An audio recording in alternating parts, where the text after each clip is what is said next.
Welcome everybody to Football Insights, the show where we look at football in more detail and we try and analyze games from an analysis point of view. We will be looking at the AFCON tournament and going through the goals, the squad composition, as well as any interesting facts that we may acknowledge as analysts. On the panel, we have six people, including myself, who have been involved in the game for a number of years. And we will be looking at the game in more detail and try to give you insights that the general public would not know. Thank you, Musi, for that. Without further ado, we'll just introduce that we have Shailene Boyson, Carl Solomon, Praneel Dean, Gulam Velodia, Musi Matlaba, and myself. For now, just to start the conversation, we wanted to ask the guys more or less where their heads are at with regards to football and what sort of teams they support, which gives you a clear idea of what kind of football they're looking for in the tournament and what stands out. I think maybe, Shailene, we can start with you as the only female on the panel. Maybe talk to us a little bit about the football that you focus on a lot and being a coach also, what you kind of follow.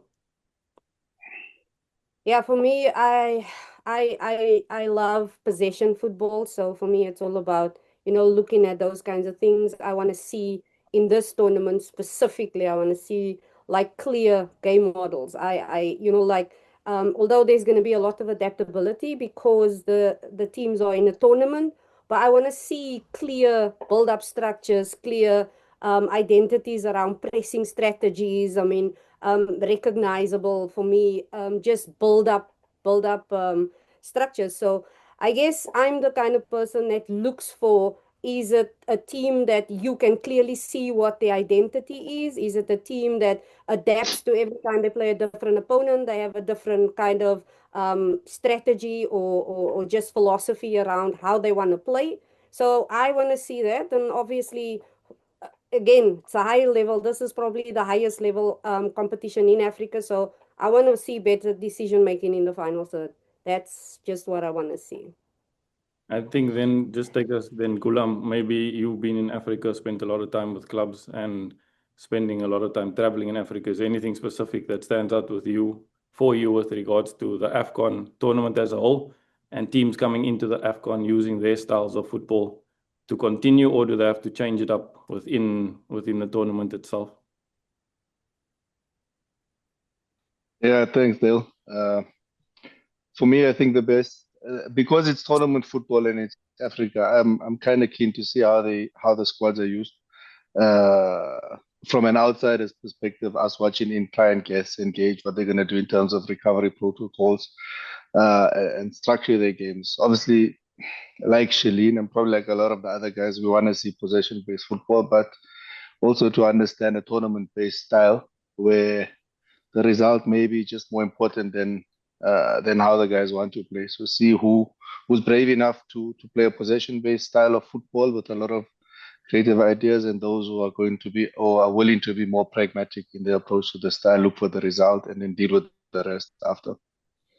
Gotcha.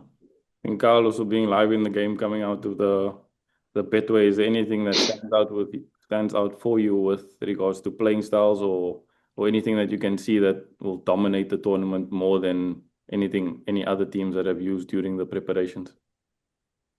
Yeah, I think that football's kind of changed a bit, where we had a lot of possession-based football played where teams wanted to keep possession. I think now it's become more about possession to go forward and to score. And I think that applies to the tournament as well, because at the end of the day, every game is basically a cup final for you. It's a tournament setup. So your approach to the game has to be in a way of, how do I score and how do I stop goals from being scored against me? And the style of play, what I prefer, what I enjoy watching as a fan, is when the team is able to keep the ball but also look to go forward and choosing the right moments to go forward. But I think what's important for a tournament like AFCON is it will be interesting to see how teams are able to play for their strengths. So if you have a team that's able to play long ball and get the ball behind, if that's what they want to do and how effective they are at doing that, if it's a team like Bafana that wants to keep possession, then it'll be interesting to see how they do that and how they're able to penetrate and get goals scored. But I think because it's a tournament, it's the main thing is just to see who does what they want to do the best. And that's, again, like Gulam said, looking from the outside in, just being able to identify these things and what works and what doesn't work, kind of thing.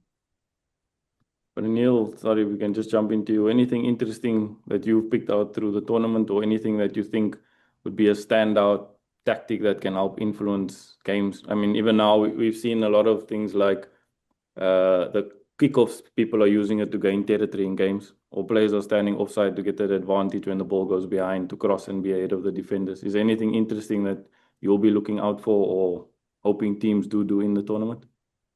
Yeah, thanks, Dale. Yeah, exactly.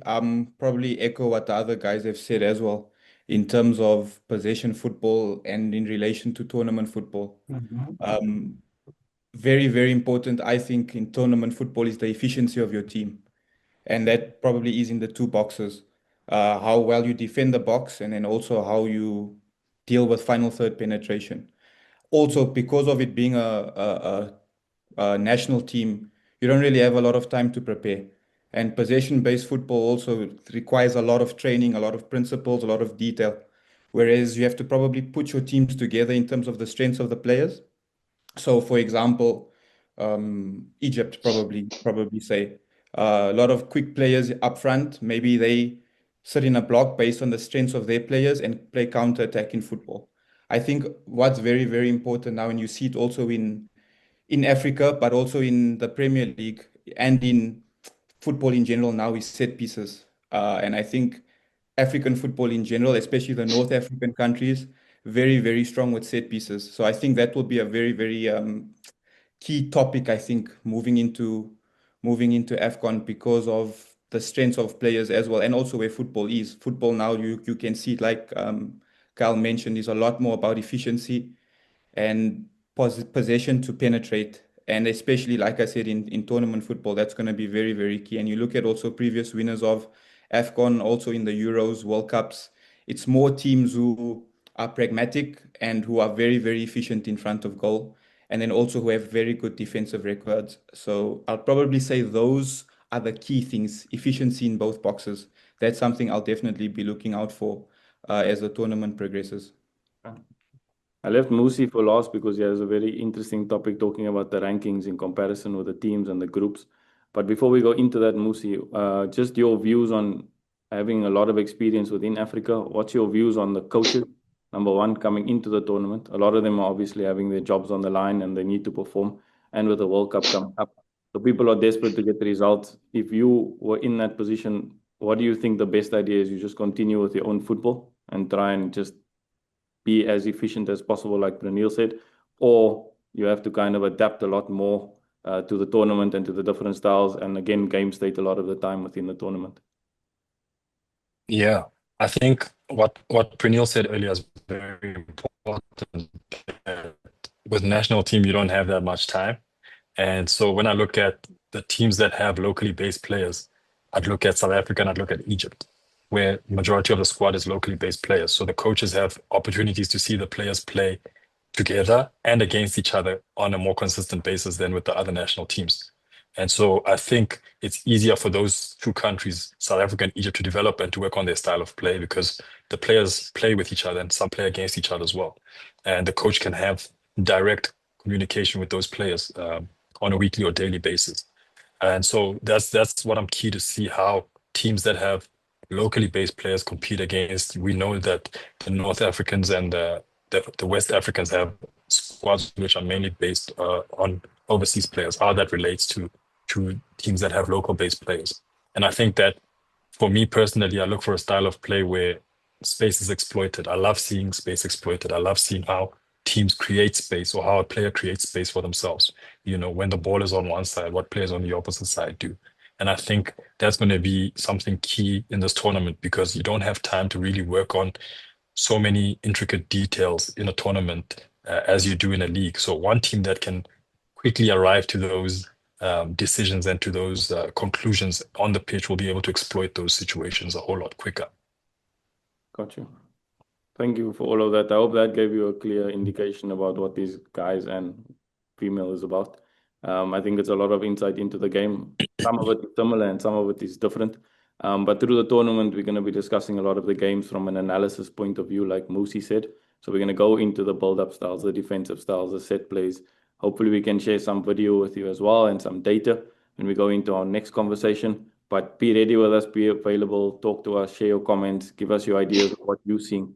And as we move forward now, I'll just again hand it over to Musi as he chats about the rankings, just so that someone or everyone gets a good idea and understanding of where it's coming from, how teams weigh up against each other, and what we can kind of expect to see on paper.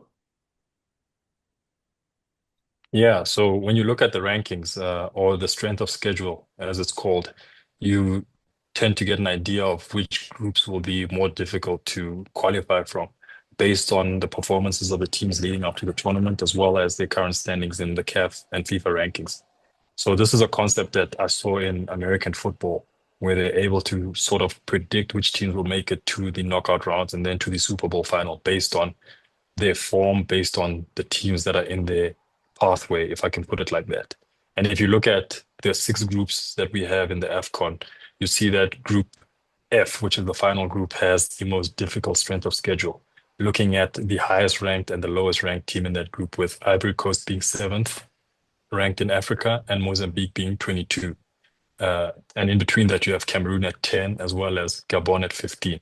So that means that those teams are so closely ranked to each other that maybe outcomes are a lot more difficult to predict, because I can say between Ivory Coast, Cameroon, and Gabon, it could go either way. And therefore, even in this group, is maybe a group where you might find more draws. Whereas when you look at a group like Senegal's group, which is Group Group D, you have Senegal who are ranked 2nd, and you have Botswana who are ranked 40th. So the difference is 38 spots in the CAF rankings. And in the FIFA rankings, it's even much bigger.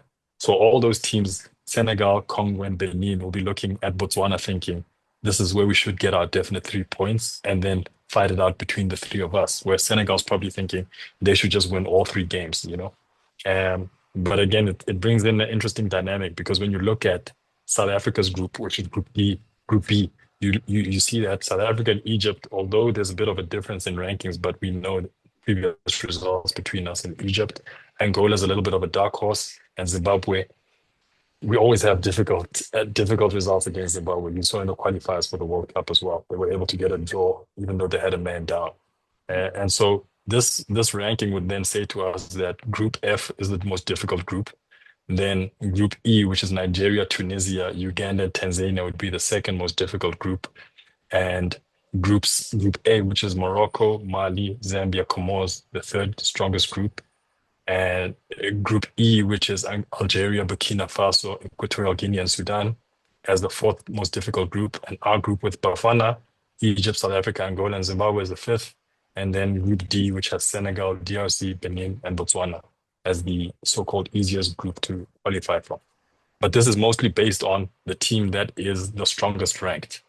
And so it's an easier path for Senegal, you would say, to get out of this group than it would be for Ivory Coast, for example, to get out of their group.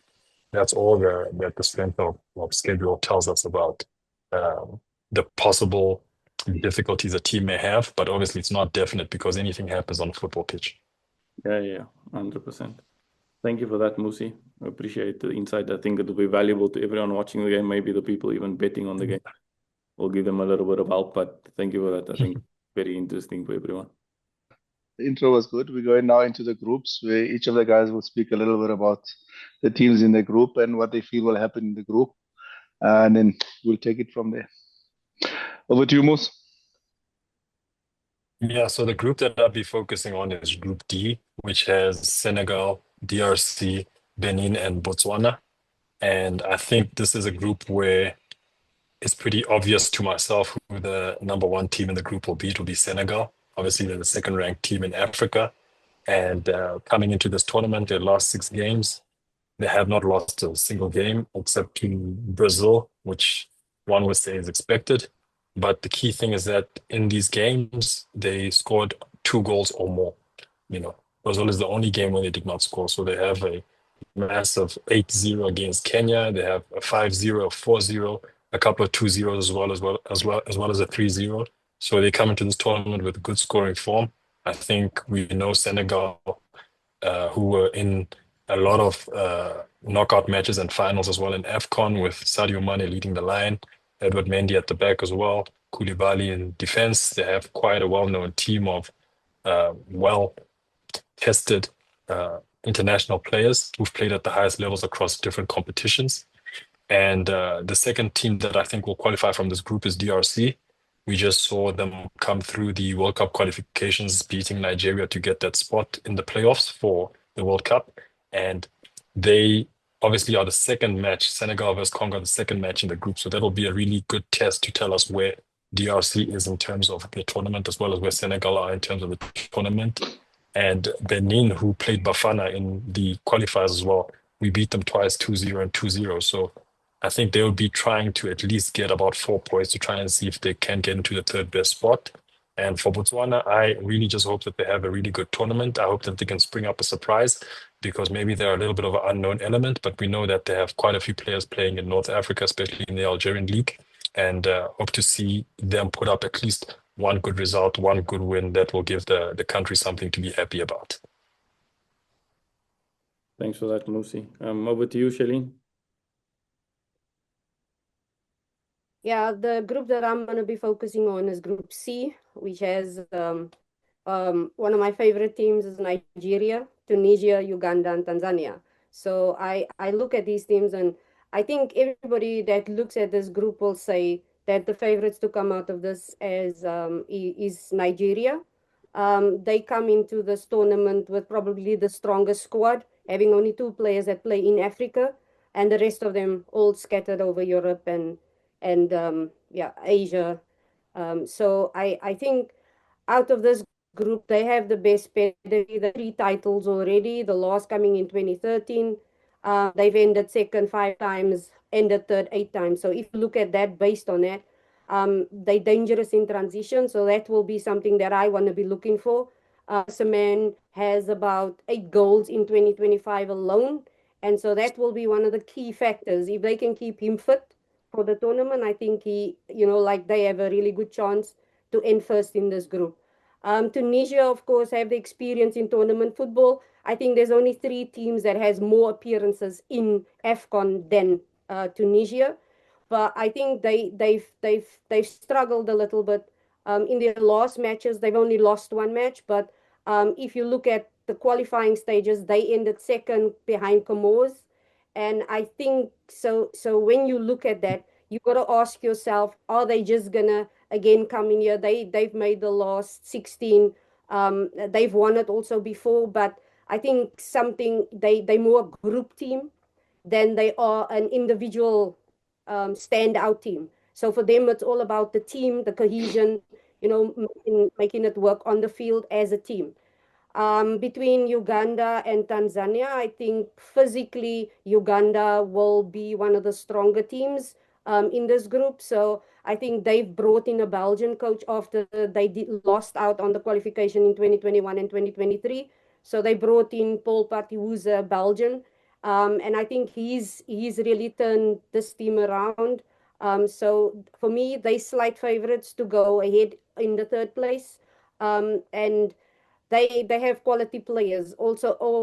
Although Tanzania also has some quality players, I think they will be one of the dark horses because if you look at them, they have the quality. Most of their players play in Africa, but I think they have the ability to stand out when it counts. So when I look at this group, I see Nigeria, Tunisia, Uganda, and maybe Tanzania. And although I say Tanzania is a dark horse, there's always a possibility for them to come out and cause an upset. Thank you. Kulam, over to you and your group. Yeah, thanks. I'm going to be looking at Group D. Sorry, not Group D, Group E. The group with Algeria, Burkina Faso, Equatorial Guinea, and Sudan. I guess in the rankings, as Musi put it, it's closer than it looks on paper, but obviously I'd assume that the strongest team will be the Algerians coming out at the top. We know they're pretty much European based. I think they have only 2 locals that may feature, and I think there's 3 in total in the squad. That's in the AFCON. So that would more than likely be the strongest team. We know, Fence, very quick, skillful wingers with Mahrez and Amaura playing at the top. I guess the biggest loss for them will be Goriri, who's been a key player in the qualifiers, both for AFCON and World Cup, in terms of scoring and competing. But he's injured and he's not made the squad, so that would be interesting to see how they maneuver around that. Between Burkina Faso and Equatorial Guinea, I think that's going to be the interesting game, and whoever manages to overcome each other in that may go through in the second position. So Burkina Faso ranked higher than Equatorial Guinea, and historically we know they can put up a good show and challenge the opponents. Equatorial Guinea also team that have a lot of Spanish-based players or players playing in Europe. And I guess the most interesting with them is that when they've competed in AFCON, they've always come out of the group stage. So they've got that history on with them that may be a little bit of a upset in terms of qualifying ahead of Burkina or even causing an upset against Algeria. The Sudanese pretty much mostly a locally based team. We know the challenges that they have in the league in terms of no league being played, and Hilal and Marecha based in Rwanda at the moment. But majority of that squad compositions from the Al Hilal team. And as much as they are the lowest rank, I think they're ranked 36 in CAF. They may be able to spring a surprise somewhat. We know Abdurrahman, the striker who plays for Hilal. We know him historically. He's very, very competitive in Africa. Age maybe not on his side, but not too much lost. He's coming back off a long injury. So will be interesting to see how he copes. And then the other interesting player, I guess, from Sudan is a player playing in Netherlands, who maybe we'll get to see Al Zadine. He's a striker who plays for Den Bosch. So that would be something nice to see if he plays and features a lot, to see someone who I won't lie, I didn't even know has played. They had a European-based player or a Sudanese playing in Europe at least. So it will be interesting to see if he plays and how he contributes to the team. I think that's pretty much it. I don't expect too many surprises from the group. Okay. Just Thank you.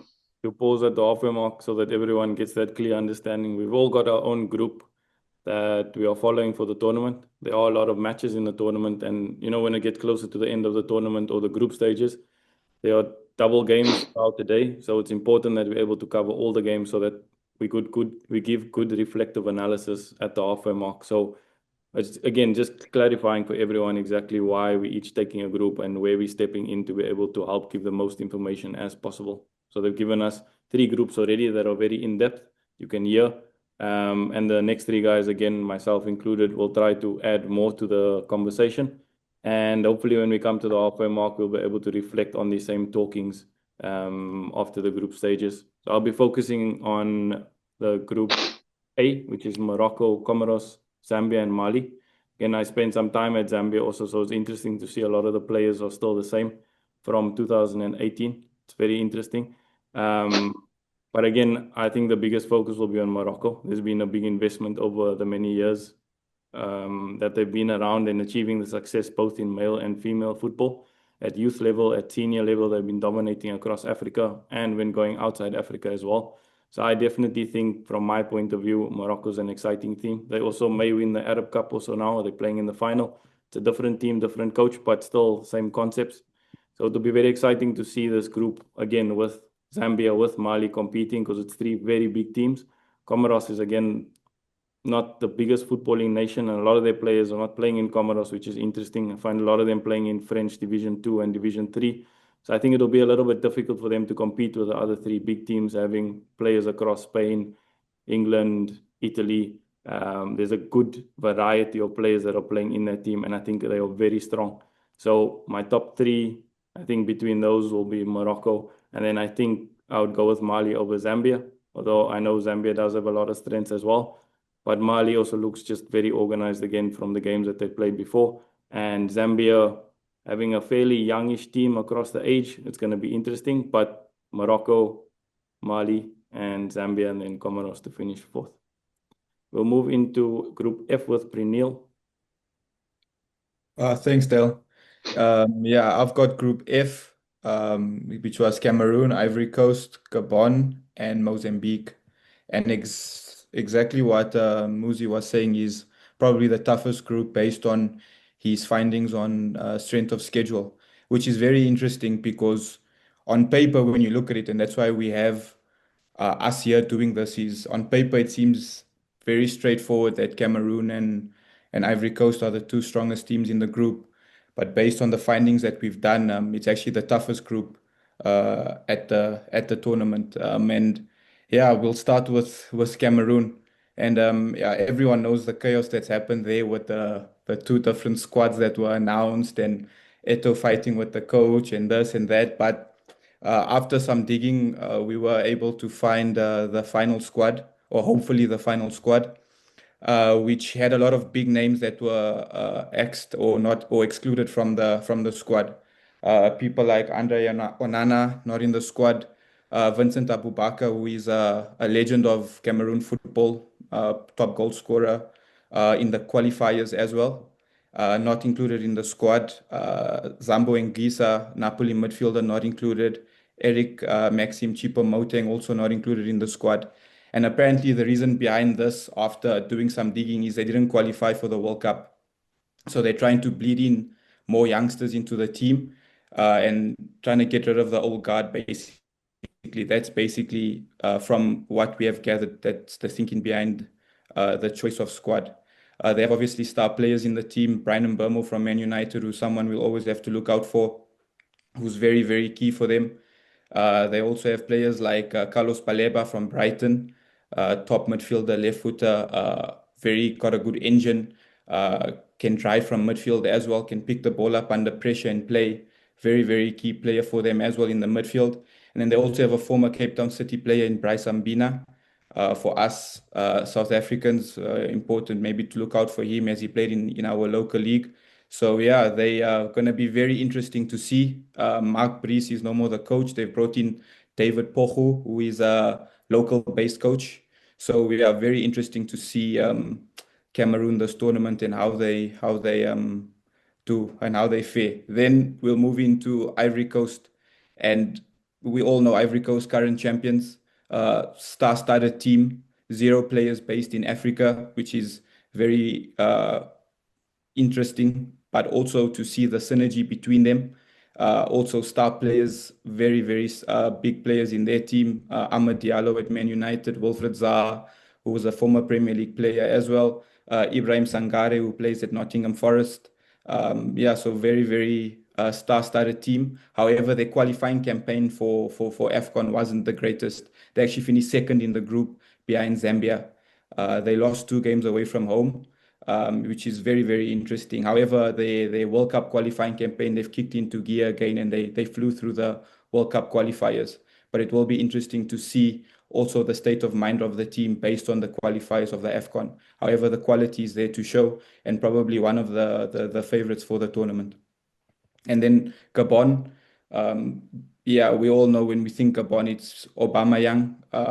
Also decent qualifying campaign. They finished second in their group, but they did finish second to Morocco. And the 2 games that they did lose in the group was to Morocco as well. So that also shows their strength and in terms of their squad. Maybe when they come up against the big hitters, they fade away, which also shows in the goals that they conceded in the AFCON qualifying campaign. They conceded 9, if I'm not, yeah, they conceded 9 goals, and all 9 were against Morocco. So they lost 4-1 to Morocco and they lost 5-1 to Morocco.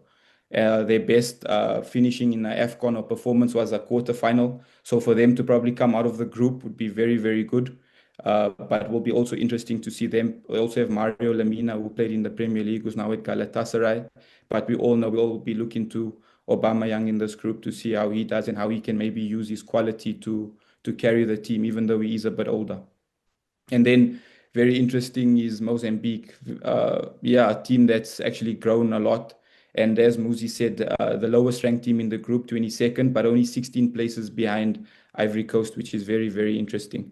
They also have some key players who play overseas. There's a player that plays at Sporting in the Portuguese Premier League. They also have ex-PSL players in Elias Palembe, who's the oldest player at AFCON at 42 years old. They also have Edmilson Dove, who played for Chiefs. He played for Cape Town City. And then they also have a current PSL player in Manuel Kambala, who plays for Polokwane City. But yeah, very, very tight group, very strong group. I won't be surprised if one of these teams finishes best third place. On paper, it's easy to say Ivory Coast and Cameroon, but with Cameroon and all their issues, yeah, it's an open group, and it will be very interesting. For me personally, I'll go with the quality of the players of the squads and go with Ivory Coast and Cameroon to be follow runners up. But yeah, that's my group. Thanks, guys. And we'll go to the final group with Carl, which is Group B. The reason, again, we kept the Carl for last and Group B for last is because it has South Africa, and we want to take that conversation a little bit further than just facts about the group and rather move it into Bafana and their performance and the excitement that we're looking forward to their football. Carl. Okay, so like Dale said, I've got Group B. Just a couple of things that I found interesting about looking into the group. So the group has Bafana, Egypt, Zimbabwe, and Angola. And I looked at all their qualifying games. So it's a bit weird because 3 out of the 4 teams in the group all topped the group on 14 points in qualifying for AFCON, leaving Zimbabwe the only team that finished second in the group. So it's a bit of an interesting group because you have teams that have all performed and they kind of performed on a similar level. If we look at the goals scored per team, South Africa leads with the most goals scored in qualifying for AFCON with 16 goals and 5 goals conceded. Egypt with 12, and they conceded only 2 goals in the qualifying for AFCON. Angola scoring 7 and conceding 2, and Zimbabwe scoring 6 and conceding 4. So we see it's not much of a difference between South Africa and Egypt. And if we look at the squads, I found this also quite interesting and linking it back to Musi talking about playing abroad and local players. If I start with Angola has 25 players that are playing outside of Angola. And I think it's quite a big number. Zimbabwe has 21 players playing outside Zimbabwe, with 5 playing in the PSL and 7 only playing in the Zimbabwean Premier League. Egypt has 5 players playing outside of Egypt, which is a massive thing because they have most of their players playing in the Egyptian local league. Obviously, Mo Salah and Mamouche at Man City is the poster boys. But if we look at the squad a bit deeper, they also have Trezeguet that's at Al Ahly at the moment, but played in the English Premiership as well. So, there's a lot of experience in this squad and spending some time in Egypt as well. The mentality they're going to come with the will to win. So Egypt's definitely going to be a challenging game for Bafana. If we go to Bafana has 9 players outside of South Africa, which is it's not bad at all in terms of what we want to achieve in AFCON. A lot of our players that is in the squad have played CAF Champions League and they have a bit of experience playing in Africa. So it also helps a lot when it comes to playing in Africa because of the conditions that applies in Africa. If we look at a bit deeper, this is Egypt's 27th time playing in the AFCON and they are 7 times champions. Angola is only the 3rd time playing in AFCON, and the highest they've reached in the AFCON is quarterfinals. Zimbabwe, this is the 6th time that they're playing in AFCON, but never ever made it out of the group. So I think that is also something that we have to look at. And then Bafana, this is our 12th time qualifying for AFCON, and obviously the highest we've gone is winning the AFCON in 1996. But if we look a bit deeper, Bafana's record against Zimbabwe, as Musi spoke about a little bit earlier, it's been a bit difficult. It's one of our bogey teams that we struggle to beat. Angola also one of the teams that we don't always have a great success rate against them. But, being patriotic, I do believe that we should beat both of those teams. And I think that we also do have the ability to beat Egypt. On the day we can beat them. So I think it's going to be a very interesting group just because of what all the teams can bring. In my opinion, I think on the day, based on looking at the squad of Zimbabwe and Angola, on the day, Angola can cause an upset by drawing with Egypt or beating Egypt, so can Zimbabwe. This is tournament football and we can't always predict what's going to happen. But I think that the two out of this group that will qualify is Egypt and Bafana. I don't know first or second, but that's my opinion. But just some interesting facts about the the group itself. So there, I think we can go into actually talking about more about what the expectation is on Bafana. Okay. Yeah. From my side, I'm very much behind Bafana. I've been supporting them a lot now, more recently with a new coach. I think he believes in loyalty a lot, and it's paid off for him over the past 24 unbeaten games we spoke about, and then the last one that just happened. So he's done fairly well. So I'm 100% behind Bafana to win the AFCON. I know Morocco is going to give them a very big test, but that's the only team I really see with the confidence and the belief and the style of play and the coaching philosophy, methodologies that Hugo has put in. He's done well with the team, having rotated them a few times. He's done well to find his team, and I hope it goes perfectly for Bafana. You guys are welcome to open the floor to whoever wants to jump in and give their views. I think everyone wants to hear from you guys. Yeah, I'll just go in straight into the goal study of Bafana leading up to this tournament. I think that'll give us some key points as well to discuss a little bit later. But I looked at the World Cup qualification, which is obviously the most recent competition in terms of qualification that we've had to play, even though it's not for AFCON qualification, but it's for World Cup qualification. And throughout this period, we scored 17 goals and only conceded 6, which I think is a fantastic record. And I'm saying 17 because the match against Lesotho, although it was overturned for administrative reasons, we're not focused on that. We focused on the actual result that happened on that day, as well as the goals scored. And so out of the 17 goals that we scored, 11 were from build-up play, which clearly highlights. And if you watch Bafana games, you see the dominance that we have in possession. You see the movement of the players coming, wingers staying out wide, wingers coming inside, Mokoena dropping deep, Obas dropping deep sometimes, depending on who's playing, Sithole pushing up as well, getting into the midfield as well as into the attacking third as well.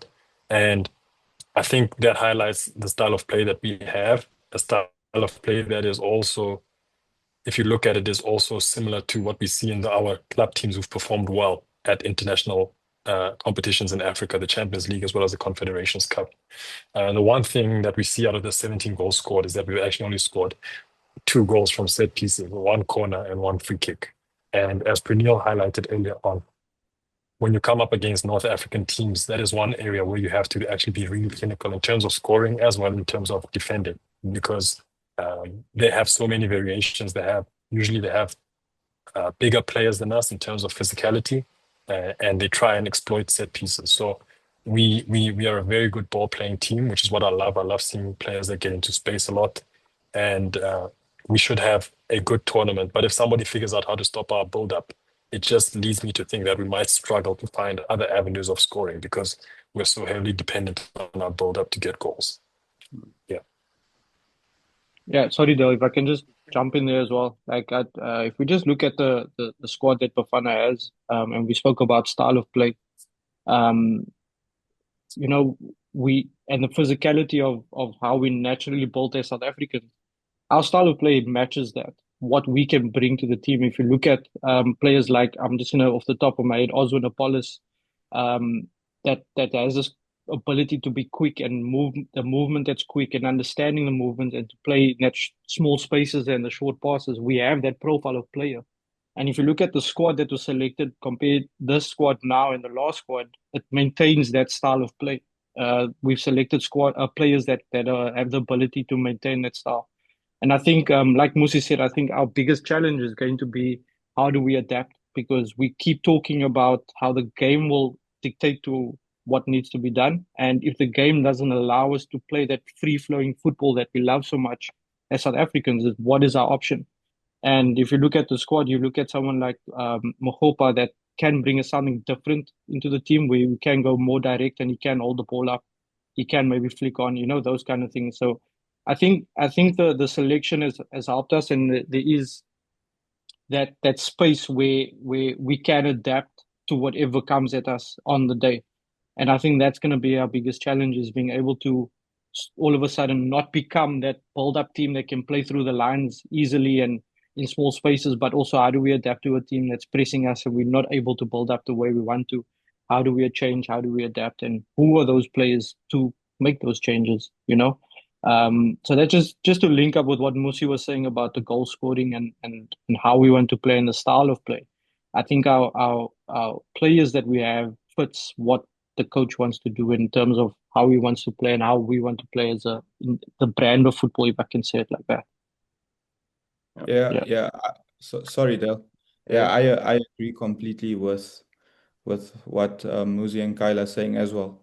And I think it is very, very important that as a team now that we do have adaptability in our game. And the reason for that also is where we finished the previous AFCON, and we've qualified for a World Cup. So we're not looked down on anymore. We are going to be looked at with respect. We are going to look at with a team as, hey, we're playing South Africa now, so we have to come with a game plan. Whereas in the previous AFCON, we were still slowly building our way to be a powerhouse in Africa again. Whereas now we are looked at as, okay, we're playing South Africa now. So it's going to be important that we'd also have adaptability to come up with solutions and strategies to try and beat opponents more efficiently as well. Because, like I said, we're going to be looked at. The previous AFCON, a lot of people were even, wouldn't say surprised because we knew the strength of our squad, but finishing third was very, very good, Whereas now we're speaking about winning AFCON. Whereas in the previous AFCON, finishing third was a very, very good result. So also because of the stature of who we are now, we also have to be even better tactically in terms of how we're going to approach games. Sure. We have So, no, Shalini. sorry, Dave. Yeah. Just for me, the way Bruce has brought in some of the young players, I think all of the young players that he's brought in are players that can easily slip into positions in the starting 11. I mean, Tylen Smith has done really well this year. He's come up tops in AFCON in under 20s. He's gone to the World Cup under 20, and now he's one of the best centre backs probably that's going to be produced for Bafana. So even Mbakazi, I mean, he's just made a signing in the USA, but I think he's already a starter in Bafana. So Chandra Campbell, another one that's highly rated at the moment. And I think the fact that Bruce has, roped in these 19, 20-year-olds, for me, augurs well also for the next generation. It isn't just the experience that they bring, but it's the energy and the, around these young players and what they're gonna bring to the squad. Just the way they're gonna be able to manage that and how they can help the team, whether it's on the field or off the field. I would like to see how that's gonna impact the Bafana Bafana squad. Gotcha. I think I just want to leave one. Yeah. Gulam, you can go. No, I just want to bounce on Musi's talk on the goal study, because in the AFCON qualifiers, it was similar in terms of the goals study story. Majority of the goals scored from build-ups, at least 70 or 80% scored from build-ups. And that shows the effect of Ronwen in that process and the relationship with the midfielders and how that works. And similarly to the World Cup qualifiers, not many goals scored from set plays. So just 2 corner kicks and a free kick that they scored from. And that will be a contributing factor in terms of the approach at AFCON. LG, like Musi, and I think Kyle also alluded to the strength of set plays from the North Africans, the Sudanese, in terms of the other groups, also quite tall and lanky. But the other thing that's interesting is the contributions of Apollos in all of this, in terms of goals and assists, and how much he and what sort of mechanisms opposing teams have in terms of looking at him, if they've done something similar in terms of looking at who's the biggest threat in terms of creating the most opportunities for Bafana over the last 2 years. I think he's got, I'm counting 12 or 13 goal contributions between goals and assists, which is actually quite good. Yeah. Nice. Just in terms of players, I think you've given a lot of feedback and insight into the team as a whole. Is there any standout players for you that you're expecting to have a absolute magical AFCON this tournament? Any key players that you see being over and above what you've seen before, or just being the key influence to the team, actually making them play, being influential in any department that they can be? Anyone's open to anyone? I think Yeah. I think Well, it's interesting because can I continue, Mos? yeah. I think it's interesting for me because like is it Prenil? Let's say the expectations of Bafana before is not very high, and they've built this confidence of everyone going over the last 2 or 3 years, or since the last AFCON at least. And the hope of the nation is a little bit different. Whereas probably in previous tournaments we were looking on the outside and saying, okay, what are we really going to contribute in this tournament? And the expectations were very low. And going into this tournament, the expectations are much higher from everyone in general in terms of what Bafana can produce in terms of results. And then what happens is, because they are looked at as a stronger team, then the team's approaches to them are also slightly different. So it's how do they adapt and adjust to that? What will Tebza's influence be? What will Ronza's influence be on the game? Depending on who plays at the top. If Lyle Foster is starting as someone playing in the EPL, how much can he help carry the team when it's needed? Apollos, if he plays on the right, on quarter, now they're both playing in similar positions, how they look to play. And in terms of that front line, who gets sacrificed and who we expect to play, whether Sipo is going to start and play in that 10 role that we probably need, or Rele is going to play in that role. And very different player profiles and very different in how they can contribute to the team. And then just to understand how they'll structure that midfield. The defense will be the most interesting for me in how they set up and what they do. Yeah. Musi, sorry. Yeah, for me, I think I just want to see how the coach of DRC handles the situation up front, because obviously they have a well-established striker, in Cedric Bakambu, who's been their lead attack for so many years. But on the flip side, you have Fiston Maelo, who's been doing so well for Pyramids, who's been doing so well in the last club competitions, for Pyramids in the league, Egyptian league, as well as in CAF competitions, and how they use that in terms to try and get a foothold in their games, as well as the timing of the substitutions. If he's going to take Bakambu out and bring in Fiston Maela, when will that be done? Because I think they are players who bring very different qualities onto the pitch. I think we've seen Maela's runs in behind for Pyramids, his strength as well as some of the goals he scored. I think if you saw the goal he scored in the Super Cup against Berkane, So he's almost like, I would say, currently the best striker playing in Africa. And you don't want that to just be on the bench the entire group stages. So it'll be interesting for me to see how he uses him and when he uses him. Yeah. Anyone else? Shailene, you have anything? Renil? Good. Yeah, I just want to bring it back to Bafana quickly. There's I don't know if we can, but I'm going to say it anyway. A couple of years ago, Sundowns had a team that was quite ruthless in the box, that could score goals. They used to win 4-0, 3-0, 5-0 all the time. And I think the key for Bafana at the moment is they have to have that kind of ruthlessness in front of goal. I do believe that we have the ability to create a lot more chances than a lot of teams in the AFCON. I think we have those moments where we create good scoring opportunities, but we don't take it.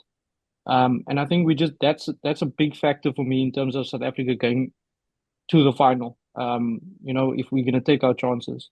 We spoke about the game against Zimbabwe in the World Cup qualifiers the other day, and we drew the game, but dominated and should have won it by a big amount, but we didn't take our chances. And I think in this tournament, if we have players, I'm not going to say strikers, I'm going to say players that can take those chances, that'll be a big factor. I know it's a simple thing to say, but the amount of chances we can create as a Bafana in relation to what we score, I think we need to improve that.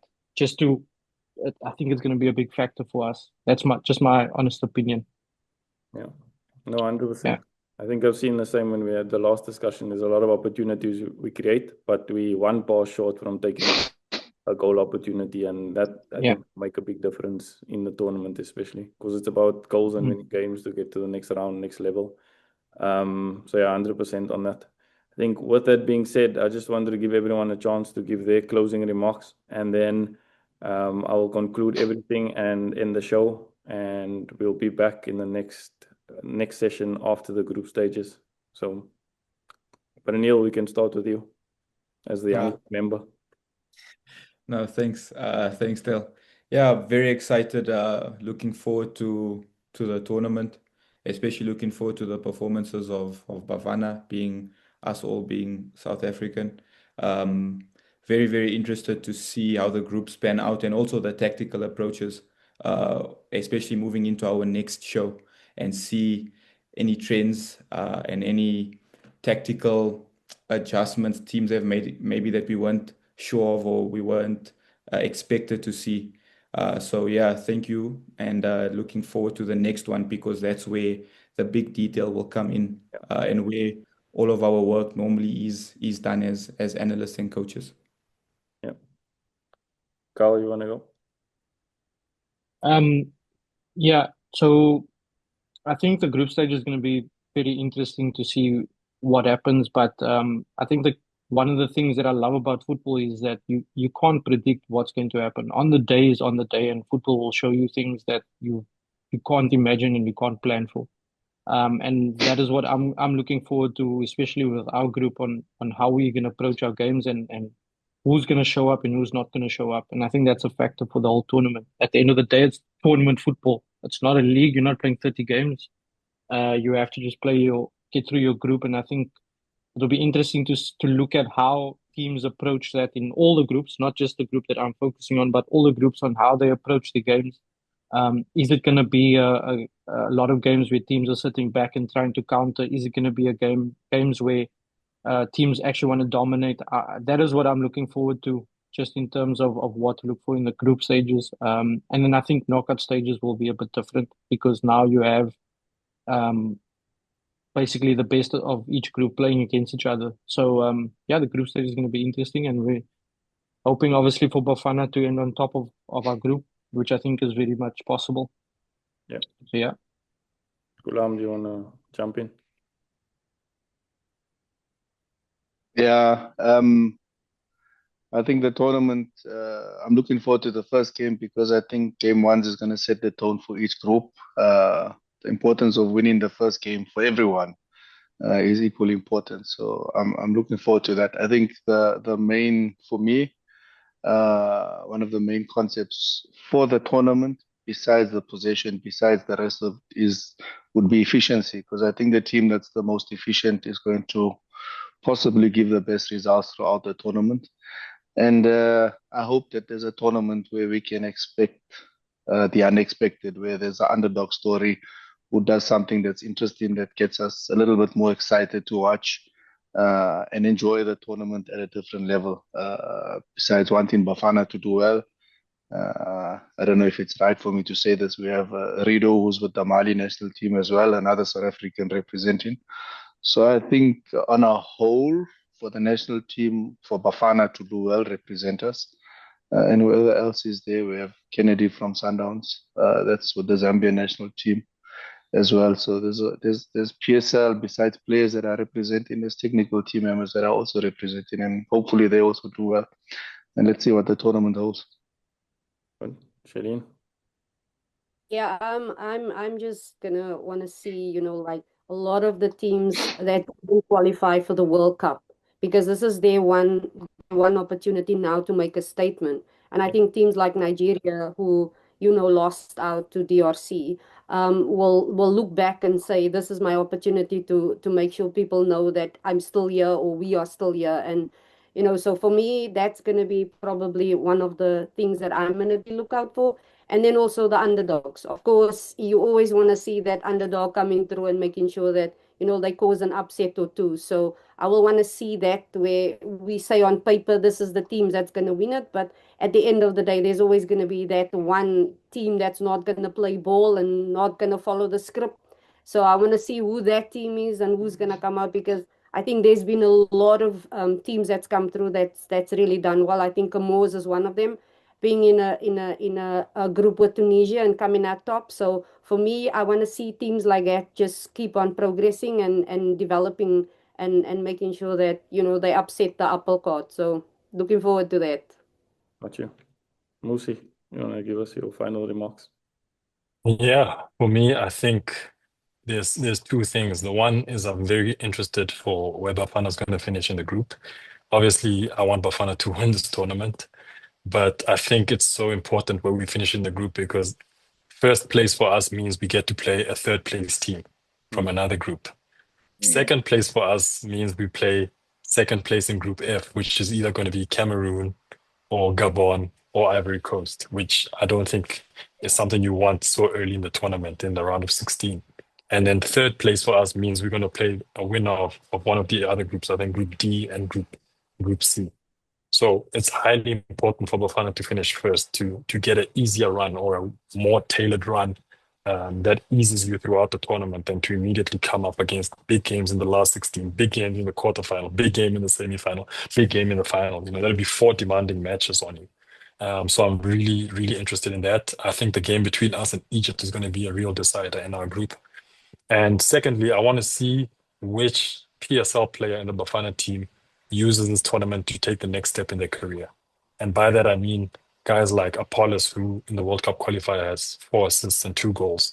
You know, guys like Mudiba, who's consistently done well. Guys like Muda, who's consistently done well. You know, we've always hoped in the last tournaments, we thought Ronwen's performance is going to the FIFA awards was going to get him a big move somewhere, you know, which never materialized. So I want to see which PSL player is going to be the next one to take this tournament and use it as a stepping stone to bigger and better things in their career. Yeah. No, that's good. I'm with you on that one as well.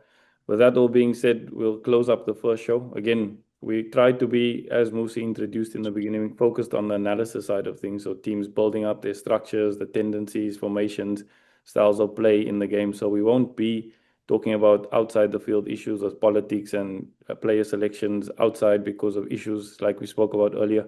We want to focus on analysis, give you a different insight into the game.